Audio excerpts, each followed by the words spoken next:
So ছোট্ট একটা ব্লগে আপনাদেরকে স্বাগত। আজকে আমরা চলে গেছিলাম মেচেদা, শুধু রেস্তোরাঁ নয়, পার্সোনাল কিছু কাজ নিয়ে। তার মধ্যে ভাইয়ের ওয়ারেন্টির মধ্যে খারাপ হওয়া একটি ফোন ভিভো V40 নাম, এই প্রবলেম সলভ করাতে আমরা পৌঁছে যাই মেচেদা। তো যাই হোক, রিপ্লেসমেন্টে পড়লো ফোনটি, তার বদলে একটি নতুন ভিভো V50 দেওয়া হবে আমাদেরকে, যার প্রসেসিংয়ের সময় ছিল 2 ঘন্টা। খাদ্যরসিক বাঙালি হয়ে অপেক্ষা মানে খাওয়া, চুপচাপ পৌঁছে গেল বাবু মশাই রেস্তোরাঁ। বাইকটা দেখে ঢুকতে যাওয়া ভাইয়ের ভিডিও বানানো শুরু। কারণটা সত্যি যুক্তিযুক্ত ছিল, ভেতরে ডেকোরেশনটা সত্যি খুবই সুন্দর, জাস্ট অনবদ্য। আমি তো মজা নিয়েছি, আপনারাও ফিল করুন।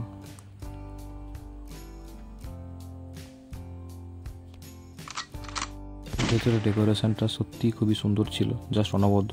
আমি তো মজা নিয়েছি। না, অনেক কথা হলো, খিদেতে চক্ষু চড়ক গাছ। তো এবার চলুন খাওয়া দাওয়ানোর চিন্তা করা যায়। চালিয়ে শুরু করতে হয় খানা।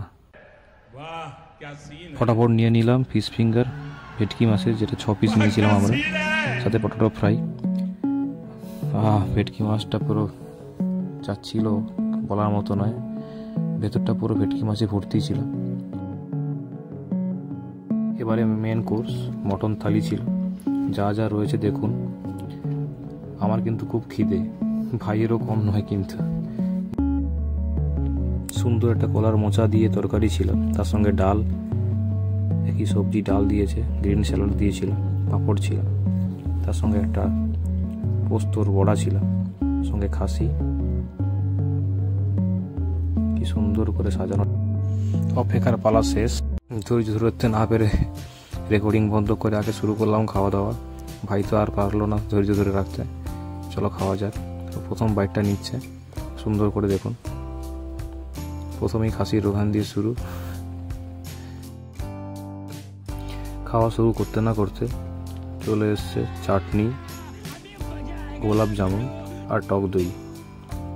সত্যি ওনাদের ব্যবহার এবং ডেকোরেশন, ওনাদের সাজানো খাবারের খুবই সুন্দর, খুবই ভালো। ভাই তো দারুণ করে মজা নিচ্ছে খাবারের, খুবই ভালো লাগছে, তার সুস্বাদু লাগছে। আর সত্যি খাবারটা খুবই ঘরোয়া, খুবই বাড়ির মতো করেছিল, খুবই ভালো লাগছিল খেতে। চলুন আমিও খাওয়া শুরু করি, আমারও অপেক্ষা হচ্ছে না আর।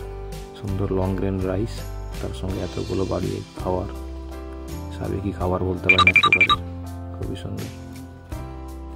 আমিও ঝটপট স্যালাডও খাসি মাংস দিয়ে খাওয়া শুরু করলাম। গোলাপ জামুনটা দেখুন, গোলাপ জামুনটা সত্যি খুবই সুন্দর ছিল, খুবই সুন্দর ছিল, খুব ভালো কোয়ালিটি গোলাপ জামুনটা ছিল। তুলতুলে খাসি, মুখে পড়লেই হাসি। ভাইয়ের তো মুখটা দেখে বুঝতে পারছেন কতটা আনন্দে খাচ্ছে ও, কতটা মজা নিয়ে খাচ্ছে। খুবই মজা লাগছিল।